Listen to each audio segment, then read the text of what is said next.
Welcome to our channel. Invasi Rusia ke Ukraina pada 24 Februari 2022 lalu berhasil membuat geger dunia, setidaknya dalam berbagai pemberitaan. Dari sini muncullah nama-nama besar yang tidak luput untuk dibicarakan, tidak terkecuali Presiden Ukraina Volodymyr Zelensky. Sosoknya mencuri perhatian dunia setelah menyebutkan bahwa upaya Rusia untuk merebut wilayah Chernobyl sebagai deklarasi perang melawan seluruh Eropa. Karena itu, Data Fakta akan hadir untuk mengulik fakta seputar presiden yang juga merupakan mantan komedian tersebut. Tapi sebelum lanjut, kami ingatkan kembali untuk subscribe channel ini dan aktifkan lonceng notifikasi kalian untuk mendapatkan video edukatif dari Data Fakta.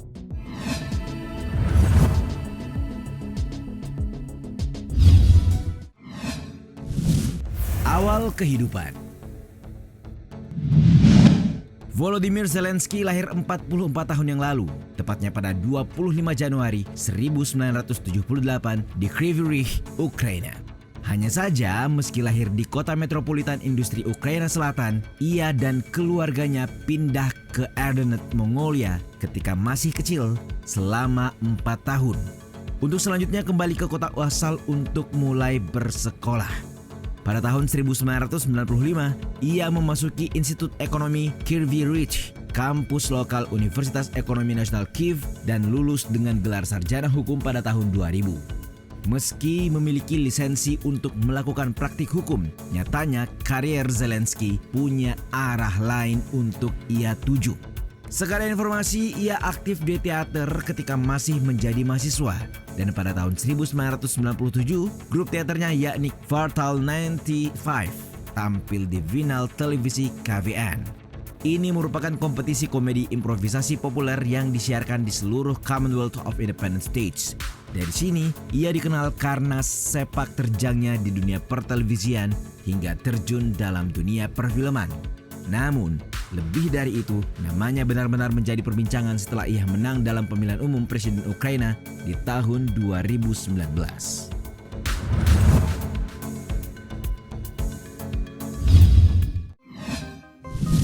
Seorang komedian.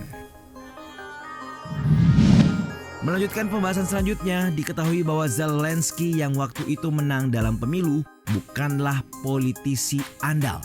Alih-alih punya jam terbang di bidang tersebut, sosoknya justru lebih dikenal sebagai seorang komedian. Seolah terdengar bercanda, di kemudian hari profesinya ini mengantarkan Zelensky pada sebuah pesan yang menjadi profesinya kini.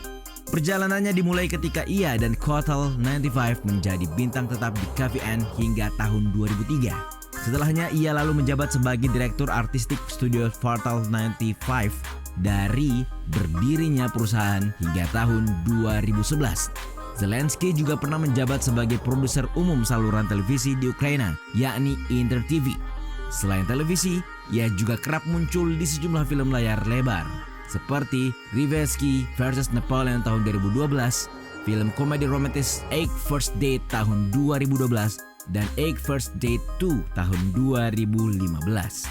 Namun yang tidak kalah menarik adalah ketika membintangi sitkom televisi Servant of the People, ia berperan sebagai guru yang menjadi presiden.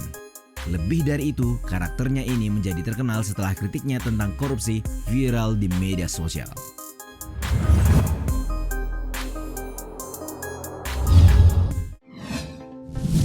Presiden termuda Ukraina. Tidak hanya menjadi satu-satunya aktor dan komedian asal Ukraina yang terpilih sebagai presiden, Volodymyr Zelensky juga dikenal sebagai presiden termuda selepas era Uni Soviet. Saat itu ia menang telak atas petahana Petro Poroshenko di putaran kedua dan terpilih sebagai presiden Ukraina dengan 73% suara. Ia lalu dilantik pada 20 Mei 2019, di mana saat itu usianya menginjak angka 41 tahun. Kemenangan yang diraih Zelensky dianggap sebagai hasil dari memanfaatkan kemuakan warga terhadap partai politik yang berkuasa saat negara itu dilanda kemiskinan dan korupsi. Kilas balik ketika pelantikan, ia memberi pidato yang disampaikan dalam campuran bahasa Rusia dan Ukraina. untuk menyerukan persatuan nasional serta mengumumkan pembubaran Verkhovna Rada atau Dewan Tertinggi. Kemudian dalam beberapa hari masa jabatannya, Zelensky mulai menghadapi tantangan kebijakan luar negeri pertamanya, yakni ketika Putin mengumumkan keputusannya untuk menawarkan paspor Rusia kepada warga Ukraina di daerah yang dikuasai separatis di timur Ukraina dan dilanda perang. Kini, dirinya harus memimpin negara yang tengah dihujani invasi oleh Rusia ini.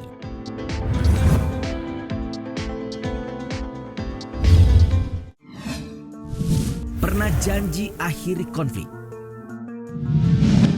Apa yang terjadi ketika seorang komedian mencalonkan diri sebagai presiden? Seperti yang kalian tebak, pencalonan Zelensky di awal hanya dianggap sebagai lelucon oleh sejumlah pihak. Terlebih, ia tidak punya pengalaman di bidang politik kecuali peran yang ia mainkan dalam sebuah serial televisi. Namun pada akhirnya, ia benar-benar berhasil mengambil alih kepemimpinan negara berpenduduk 45 juta jiwa tersebut. Bukan dalam panggung drama, tapi secara nyata. Dalam sebuah kampanye seperti dilansir dari AFP, ia berjanji tidak akan pernah mengecewakan pendukungnya. Awalnya pun, Zelensky tidak memiliki program ekonomi yang cukup jelas dan kuat. Meski demikian, ia berada dalam satu tim dengan mantan Menteri Keuangan era Poroshenko, Alexander Daniluk. Ia juga berjanji akan terus bekerja sama dengan Dana Moneter Internasional atau IMF dan bertekad melakukan apa saja untuk mengurangi utang negara. Dan yang tidak kalah penting, ia pernah berjanji menuntaskan konflik dengan kelompok separatis pro-Rusia di wilayah timur Ukraina. Zelensky mengaku tidak akan memaksa merebut kembali Crimea, wilayah yang dianeksasi Rusia pada tahun 2014 lalu.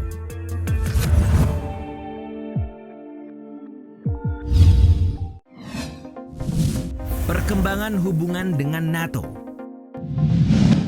Sedari awal, Rusia telah memberi ultimatum agar NATO tidak seharusnya memberi izin Ukraina dan negara-negara bekas pecahan Uni Soviet lainnya untuk bergabung dalam keanggotaan.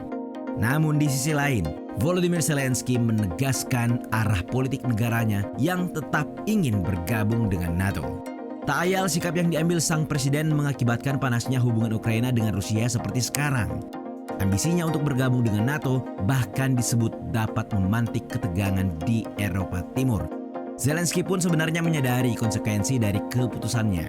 Namun ia berdalih bahwa hasrat bergabung dengan NATO merupakan amanat konstitusional. Hal tersebut ia sampaikan melalui konferensi pers bersama Kanselir Jerman Olaf Scholz, seperti dikutip Tempo dari Sky News Selasa 15 Februari 2022. Namun belakangan ketika invasi Rusia mulai meluas, Zelensky menganggap bahwa Amerika Serikat dan NATO malah mengabaikan mereka. Padahal ketika Rusia menginginkan NATO menghentikan penyebaran senjata ke Ukraina dan menarik mundur pasukannya dari Eropa Timur, tuntutan itu malah ditolak mentah-mentah oleh Barat.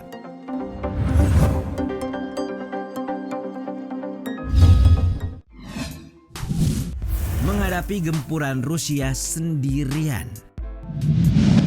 Berdasarkan perkembangan kabar konflik Rusia-Ukraina, Rusia telah mengakui kota Donetsk dan Luhansk merdeka sebagai republik di Senin 21 Februari malam kemarin.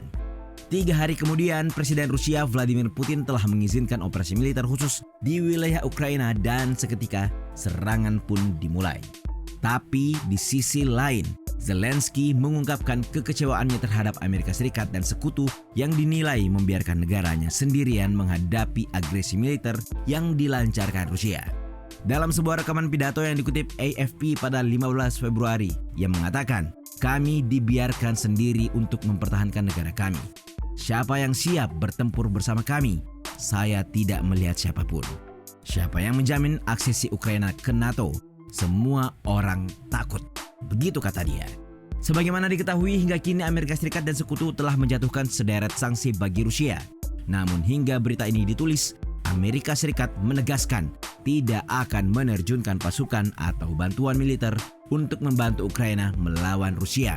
Respons militer terkait konflik ini pun belum diputuskan mengingat Ukraina bukan anggota aliansi tersebut.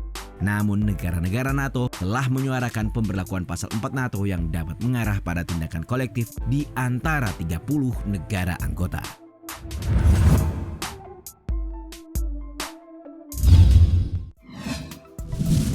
Diincar Rusia.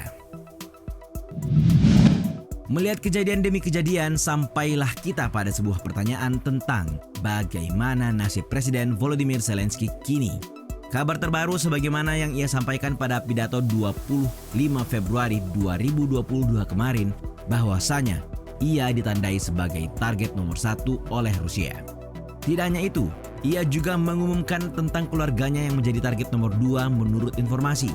Disebutkan pula bahwa mereka ingin menghancurkan Ukraina secara politik dengan menghancurkan kepala negara. Meski demikian, seperti yang dilaporkan CNBC, ia bertekad akan tetap tinggal di Kiev meskipun pasukan militer Rusia sedang maju menyerang ibu kota Ukraina. Sekaligus, ia mendesak warga ibu kota agar tetap waspada dan mematuhi jam malam yang telah ditentukan. Sekadar informasi, fasilitas nuklir Chernobyl di Ukraina Utara juga telah dikuasai oleh pasukan Rusia, di mana salah satu tempat terjadinya bencana nuklir paling parah di dunia tersebut telah diduduki pada hari pertama invasi. Demikian keterangan Agresi Manajemen Zona Eksklusi yang merupakan lembaga resmi pemerintahan Ukraina dalam laporan CNN. Sedikit banyak fakta mengenai Presiden Ukraina Volodymyr Zelensky telah dibahas melalui 7 poin tadi. Menurut kalian, sudah tepatkah langkah-langkah yang diambil sang presiden?